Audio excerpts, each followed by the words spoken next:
Hello. Hi.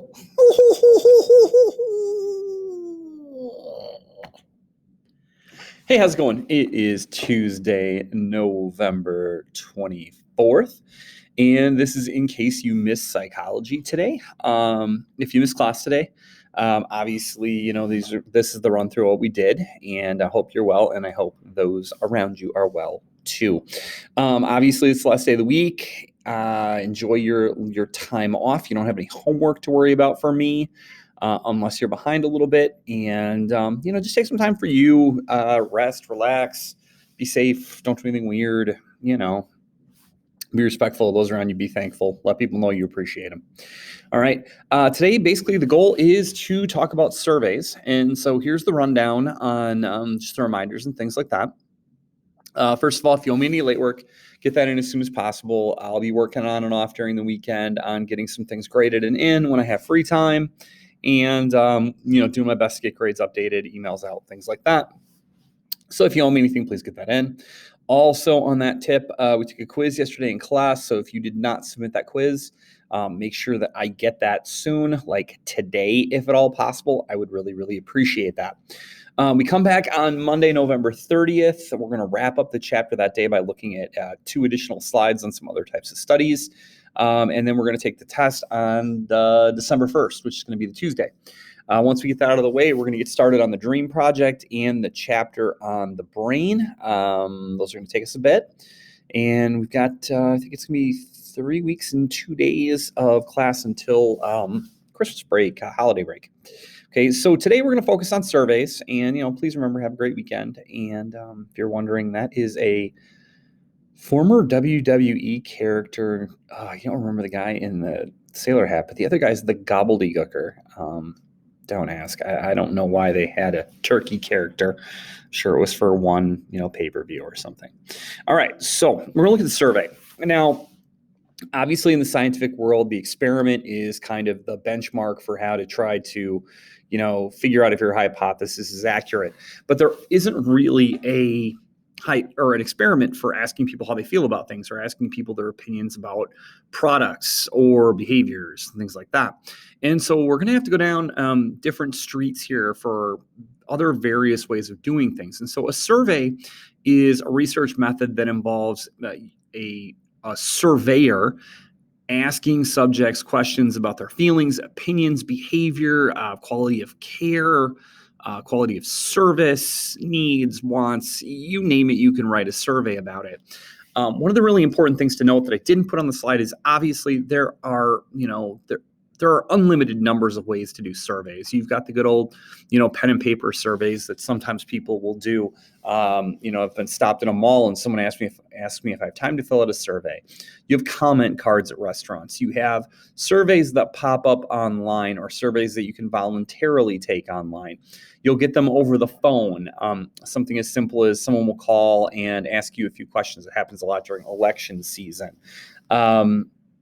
Sometimes radio stations will do surveys about things, TV stations as well. The thing is that, how you do the survey, it does matter a little bit because obviously people are more likely to participate in certain kinds of surveys than they are in others. While, that there are certain types of surveys, like if you get mailed the survey, the response rate is less than 3%. So mailing out a survey to people is basically like a giant waste of money. Obviously, one of the big benefits of a survey is usually your test subjects are anonymous. If anybody ever asks you to take a survey and they ask for your name, that's not really a survey at that point. It's a written interview or an internet interview at that point. The second the anonymity goes away, you're no longer dealing with a survey.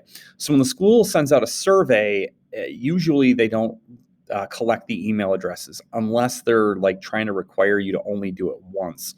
But surveys are usually anonymous, and that's kind of important. Like I said, the methods differ, but the anonymity allows people to be honest. It allows people to share their real feelings about things. Now, one of the really important things to understand about a survey is you're never going to get the entire population of a group to take a survey. First of all, it's impossible to pin down the entire population. And second of all, you're not going to get everybody to voluntarily go along with filling out questions about anything. And so sampling is a really important idea. And I think this gets talked about a bit in math class. So I'm only going to talk about two of the versions of sampling that are pretty common in psychology when we're doing a survey. The first is a convenience sample. A convenience sample is very simply just sampling the people that are right in front of you. You go with the easy out. You take the people that are in front of you, you take your friends, you ask them how they feel about something. Convenience samples, they can give you an idea of how that population sees things, but obviously the problem is that you don't really truly have the whole group in mind or the whole group at heart when you do a convenience sample. You're getting the pulse of the people that you talk to, the people that are around you, the people that are in the room. So for instance, if I used this class to get a pulse of how the students in the high school felt about something, you guys would be a convenience sample. You don't truly represent every group of people in the school. You don't truly represent the different age groups or the socioeconomic groups, so on and so forth. And so you guys would be a convenience sample. Oftentimes in psychology, you try to look for a stratified sample, sometimes called a representative sample. Now, a stratified or representative sample really does try to draw on every group of people involved in the proper percentages. And so if I were going to do a true stratified sample of the high school, I would want to make sure that I had the right number of freshmen, sophomores, juniors, and seniors. I would want to make sure I had the right number of students of different genders from within those grade groupings, and students of different ethnic groups and races within those groupings as well.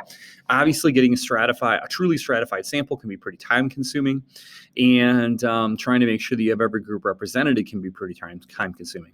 Obviously, the benefit of a stratified sample is you do get a true snapshot of how the average person in each group really is feeling.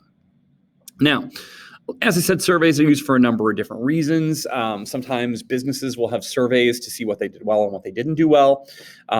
Radio stations will do surveys. Satellite radio stations will do surveys to see what music is the most popular that they're playing.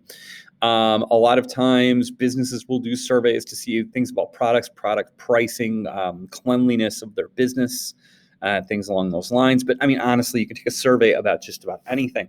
The advantages when you're just trying to decide whether or not you should use a survey is usually you get pretty truthful answers. Since it is anonymous, people aren't afraid to be truthful because they're not worried about any repercussions for their answers. Also, if you do get a good sample, you do get a really good look at how that population feels about whatever issue it is you're running the sample on. The disadvantages, sometimes whether you mean to or not, you can write questions that are misleading and lead people to an answer. For instance, one of my favorite examples of this was a chunk of years ago, there was a car company from Korea called Daewoo. And Daewoo had a store car dealership in Madison over by where the old Easttown movie theater used to be, where all the car dealerships are. And Daewoo of Madison was offering free brewer tickets with a test drive. So my roommate and myself at the time, my college roommate, who then we moved in our first apartment together, we went down to test drive Daewoo's because we wanted to get free brewer tickets. Neither one of us were interested in buying a car. We both had cars, and we were definitely not interested in a small subcompact, small car. So we drove down, and we told them we wanted to test drive the car. They asked them which one we wanted to drive. We said we didn't care because we weren't buying a car anyway. My roommate is 6'4" and did not fit easily or well into any of the models of Daewoo, but we went out and drove the car. It was not good. It was very simple. It didn't have good energy, good power. It didn't have good pickup. It went like 0 to 55 in about 10 minutes, and it rattled at highway speed. The radio was terrible. The seats were uncomfortable. I'm pretty sure that it had no power, anything on it. I'm not even sure if it had air conditioning now that I think about it. When it got done, got out of the car, and I mean, at 5'9", 5'10", whatever I am, it was even actually a little uncomfortable for me. Got out, and the guy let me know I had to fill out a survey in order to, get my brewer tickets. And the last question of the survey, and I thought this was really interesting, is what do you like more about the Daewoo than the BMW? Well, I didn't know how to answer the question. I'd never driven a BMW, but I wrote windshield wipers because you guys know me, I'm a sarcastic dick. And so I wanted to put something that was dumb. My roommate, I asked him about it. He said, I didn't fill that question out. I just handed it in, got our tickets. About a month later, we were sitting at our apartment watching a football game or baseball game, basketball game, something like that. And this commercial came out for Daewoo of Madison where they let you know that 4 out of 5 test drivers preferred the Daewoo to a BMW. And so they took that question that they asked, and they used it to be misleading about whether or not people liked BMWs or Daewoo's better. Another thing about surveys is data can be manipulated. We all know that we can make numbers say whatever we want them to say. 3 times out of 10 being successful in baseball is really, really great. 3 times out of 10 from the free throw line is terrible. We can twist statistics. We can make statistics say whatever we want them to do. We can also have sampling errors. We can get less than a stratified or representative sample and leave groups of people out, leave out age groups, leave out different demographics, and therefore make our findings a little less useful. And then obviously certain types of surveys have low response rates. Not a lot of people want to do them. People don't have the time. And one disadvantage, I didn't put it on the slide, but it just kind of popped into my head as I was talking about this. A lot of times with business samples, those comment cards at restaurants, the only people that fill them out are people that are strongly dissatisfied. And so you have a tendency with samples and even like reviews on Amazon and things like that to get kind of negative responses out of people. Okay, so before we click off this slide, just some examples of samples that you guys are used to, or surveys that you guys are used to taking. If you've ever filled out, 1 to 5 stars about something you've bought online, about a business that you've worked with, if you've ever seen a comment card at a restaurant, if you've ever had someplace say, oh, do you have 5 minutes to take a survey quickly to get a coupon off of XYZ thing. I had a friend that worked for corporate Target who they put a survey on the credit card readers. So before you would put in your debit card and before you could pay, you had to answer a question about the store. But was the bathroom clean? Were you able to find all the items you were looking for? Would you be interested in the following brands? And only when you answer the questions could you then enter your PIN number and move on with your life. And so surveys obviously can be pretty important. If you own your own business someday, or if you are into marketing, you'll probably end up being involved with surveys. Everyone's going to fill out surveys in their lives. So I think it's a good idea to understand why they pick that and also why they look for certain things and doing things. Now, your job is to have a great 5 days off. If you only work, please get that done. If you're not feeling well, get healthy, man. Get healthy. Take good care of yourself. You don't want to be down for the count heading into the next part of the holiday season. December is going to be long. It's going to be dark. Hopefully it's not going to be that cold, but let's get through this together. Enjoy your family's traditions. Take good care of each other. Have a great holiday.